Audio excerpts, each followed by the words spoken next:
మా అమ్మతో కలిసి సామాన్లు కొనుక్కోవడానికి షాపింగ్‌కెళ్ళాను కదండీ! ఏమేం కొన్నామో చూపిస్తాను. ముందైతే ఇడ్లీ పాత్ర తీసుకున్నాము. ఇది సేమ్ నేను హైదరాబాద్‌లో ఏది యూజ్ చేస్తున్నానో సేమ్ అదే అనమాట. చాలా స్ట్రాంగ్‌గా ఉంది.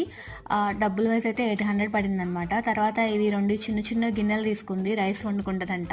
తర్వాత బూందీ తీయడానికి సామానంతా తీసుకున్నాము. తర్వాత వచ్చేసి ఇలా ఒక చిన్న దాక తీసుకుందనమాట కర్రీకి. తర్వాత శ్రీకర్‌కి స్నాక్ బాక్సులని చెప్పి ఒక 4 బాక్సెస్ అయితే తీసుకున్నాము. డిఫరెంట్ డిఫరెంట్ టైప్, షేప్ అలాగా. తర్వాత అయితే ఇవి దాకలనాలో ఏమనాలో తెలీదు, ఇవి తీసుకున్నాము. ఇవేంటంటే లక్కీగా ఇండక్షన్ బేస్ వచ్చింది దీనికి. చాలా స్ట్రాంగ్‌గా ఉన్నాయి. నాన్ వెజ్ కర్రీస్ వండుకోవడానికి బావుంటదనుకున్నాను. సేమ్ అదే దానిలో ఇవి చిన్న గిన్నెలనమాట. తాలింపుకి బావుంటాయని.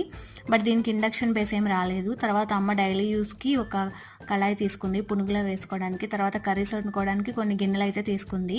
సో, ఫైనల్‌గా అయితే ఈ సామానంతా తీసుకున్నాము. ఇదంతా మేము తంగెలమూడి బ్రిడ్జ్ దగ్గర ఫ్యాక్టరీలో అయితే తీసుకున్నాము. వీడియో నచ్చితే